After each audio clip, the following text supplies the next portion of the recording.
Students, कैसे हैं आप सभी लोग। आज आपका अगला लेक्चर स्टार्ट हो रहा है। ये है लेक्चर नंबर 8 मौर्यन एम्पायर। याद रखिए, यूपीएससी के लिए एक बहुत इंपॉर्टेंट सेगमेंट बनता है मौर्यन एम्पायर, और इसको आप बिल्कुल इग्नोर नहीं कर सकते। इसको आपको पढ़ना ही पढ़ना है और 110% पढ़ना है। तो हम इसे बहुत शॉर्ट वीडियोज़ में चलाएँगे, बहुत ज़्यादा लॉन्ग इस पर नहीं चलेंगे।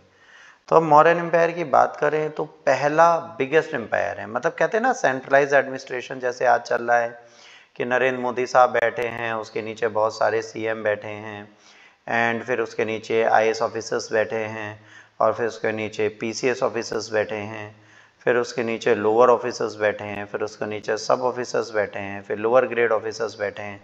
वैसे इधर पुलिस ऑफिसर्स बैठे हुए हैं, है ना, एक आर्मी बैठी हुई है। तो ये सारे फीचर्स जो हैं ये आपको मौर्यन एम्पायर में भी दिखेंगे। अब ये मौर्यन एम्पायर इतना बड़ा एम्पायर बना कैसे, ये भी एक बहुत इंटरेस्टिंग कहानी है। तो कुछ लोग कहते हैं कि भाई ये कैसे हुआ।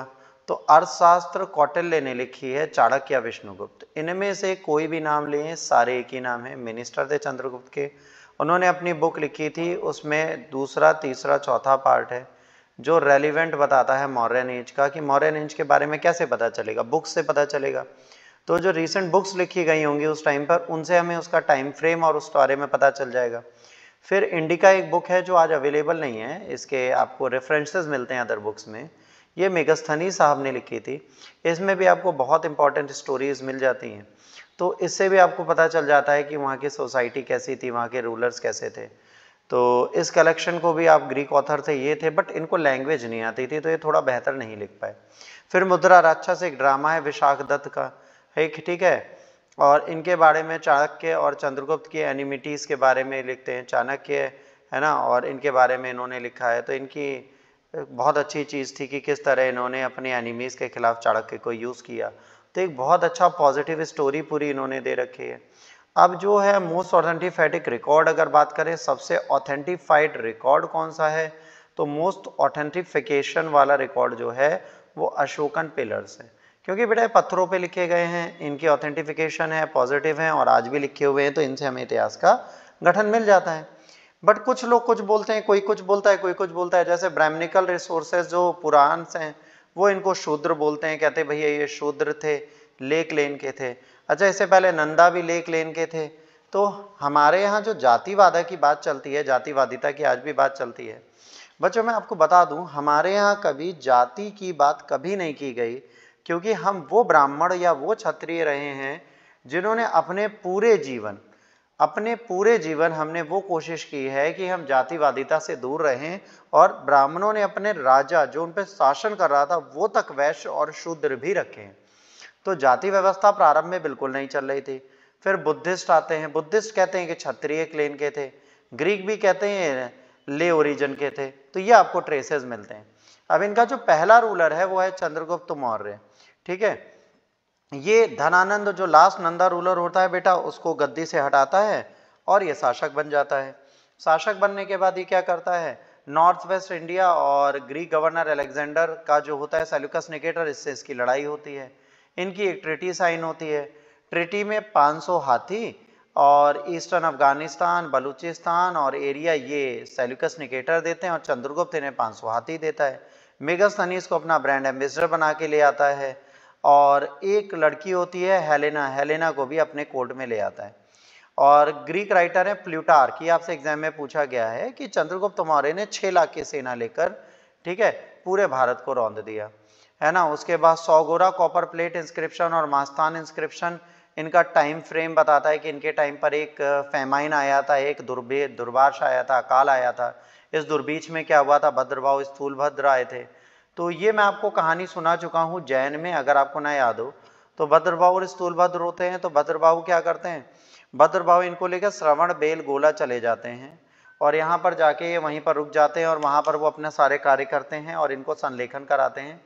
और संलेखन का कराने के बाद वो वहीं पर रह जाते हैं, और संलेखन के बाद वो वापस जब आते हैं चंद्रगुप्त मौर्य के संलेखन के पश्चात, तो इनको दिखता है कि जो भद्रबाहु आए हैं वो नग्न हैं, और जो स्थूलभद्र है उन्होंने सबको श्वेत वस्त्र बना दिए। तो दिगंबर श्वेतंबर यहाँ आ जाता है। अब अगला शासक आएगा बेटा बिंदुसार। अब बिंदुसार के लिए एक स्टोरी दी जाती है, वो स्टोरी ये दी जाती है कि कहा जाता है कि जो चाणक्य था, चाणक्य जो था वो चंद्रगुप्त मौर्य को प्रतिदिन पॉइजन देता था। अब कहोगे सर कैसा शासक था, कैसा गुरु था जो पॉइजन देता था? पॉइजन देता था उसे इम्यून बनाने के लिए। तो वो क्या हुआ था, पॉइजन ले लेके इम्यून बन गया था। जब वो बेटा इम्यून बन गया था तो उसकी पावर बहुत अच्छी हो गई थी, ठीक है, और उसके पास बहुत ज़्यादा शक्ति आ गई थी, तो इम्यून था। इस इम्यूनिटी से ये हो गया था कि उसका जहर धीरे 7 साल की अवस्था से प्रौढ़ अवस्था तक जब उसे खिला रहा था तो वो बहुत ज़्यादा हो गया था जहर, और उसने किसी को भी खिलाने से अपने साथ भोजन मना किया था। बट जो इसकी बेबी होती है देवी, वो कहती है नहीं बेबी मैं खाऊंगी, मैं खाऊंगी, मैं खाऊंगी, जिसको बाद में आप अशोक बिंदुसार की वाइफ भी बोलेंगे। अब देवी या कोई हो, वो नाम है श्योर नहीं हूँ, बट इनसे बात होती है तो ये कहते हैं ठीक है। ये इनको 1 2 3 निवाले देते हैं, तभी चाणक्य आ जाता है, कहता है Chandu what you are doing? Chandu कहते हैं नथिंग गुरुजी। तो कहते हैं तुमने इसे खाना क्यों खिलाया? तब तक देखते हैं क्वीन जो होती है वो बेहोश हो चुकी होती है, लेट गई, आंखें बंद हो गई इनकी, ये सारी आंखें बंद हो गई, ये निपट गई। तो वो इनकी गर्दन यहाँ से चॉप कर देते हैं, एक तलवार उठाते हैं एकदम बढ़िया सी, और इससे इनकी गर्दन चॉप कर देते हैं। और गर्दन काट के जो भ्रूण होता है, एम्ब्रॉय होता है, उस भ्रूण को ये बकरी के गर्भ में डाल देते हैं। और बकरी के गर्भ से जब ये पैदा होते हैं तो इनकी बॉडी पे चित्ते आ जाते हैं डैल्मेशियन डॉग जैसे, इसीलिए इनका नाम बिंदुसार रखा गया है। ये बेटा कोई मनोकथा नहीं है, ये Ashoka and the decline of modern empire एक बुक है रोमिला थापर मैम की। उसमें लिखा है रोमिला थापर या जेम्स प्रिंसेप के बाद जो ब्रह्मी, खरोष्टी और एरेमाइक समझती हैं, तो ये स्टोरी कहीं ना कहीं तो रेलिवेंट है। अब आप सोचिए आज भी हम जीन ट्रांसफॉर्मेशन, जीन एडिटिंग तो ठीक से कर नहीं पा रहे, और यहाँ पर उन्होंने क्या किया, एक एनिमल के वूम से एक ह्यूमन पैदा कर दिया। तो चाणक्य कितने बड़े स्कॉलर थे ये यहीं से आपको पता चल जाता है। इसके बाद अगले शासक आते हैं बिंदुसार, चंद्रगुप्त के बेटे हैं, इनको अमित्रोकेटस बोला जाता है। अच्छा, अब चंद्रगुप्त को क्या बोला जाता था? सेंड्रोकोटस। क्या बोला जाता था? सेंड्रोकोटस। तो वो सेंड्रोकोटस थे, अमित्रोकेटस थे। अमित्रोकेटस मतलब शत्रुओं का नाश करने वाला। तो कहा जाता है चंद्रगुप्त और बिंदुसार ने सब कुछ जीत लिया था कलिंग को छोड़ के। मैप में आपको अशोक के टाइम पे दिखाऊंगा, कलिंगा को छोड़ के बाकी हर चीज ये जीत चुके थे। इन्होंने सीरिया के राजा एंटीओकस से कुछ मांगा था, ये प्रश्न एग्जाम में पूछा गया है। स्वीट वाइन, ड्राई फिक्स और सोफिस्ट, फिलोसोफर दार्शनिक, अंजीर और शराब। तो 2 दे दिया गया था, 1 मना कर दिया गया था। बिंदुसार जो कंकर्ड कर रहे थे लैंड है ना 2 सीज के बीच में, पेनिसुलर रीजन तक सब कुछ इन्होंने ले लिया था, कलिंग को छोड़कर हर चीज कैप्चर कर ली थी, यहाँ पर भी लिखा है। तो कलिंग इन्होंने अशोक के लिए छोड़ दिया था। तो जब हम अशोक पढ़ेंगे तो अशोक के टाइम पर हम ये बात करेंगे कि इन्होंने कलिंग क्यों छोड़ा था। अब देखिए, चंद्रगुप्त मौर्य और बिंदुसार दोनों ने बहुत इंपॉर्टेंट काम किए। चंद्रगुप्त मौर्य जैन फॉलोवर हैं, बिंदुसार अजीवक के फॉलोवर हैं, अजीवक कल्ट को फॉलो करते हैं। और अशोका जो आएंगे प्रारंभ में अजीवक और सैविस्ट होंगे और बाद में बुद्धिस्ट हो जाएंगे। अच्छा, बुद्धिस्ट हो जाएंगे का मतलब ये नहीं कि बुद्धिस्ट को पूरी तरह मानेंगे, बट अब जब अशोक आएंगे तो अशोक इतिहास को मोस्ट ऑथेंटिफिकेशन के साथ लिखना स्टार्ट कर देंगे। तो पहले सेंट्रलाइज एम्पायर का फर्स्ट पार्ट आज हम यहां खत्म कर रहे हैं।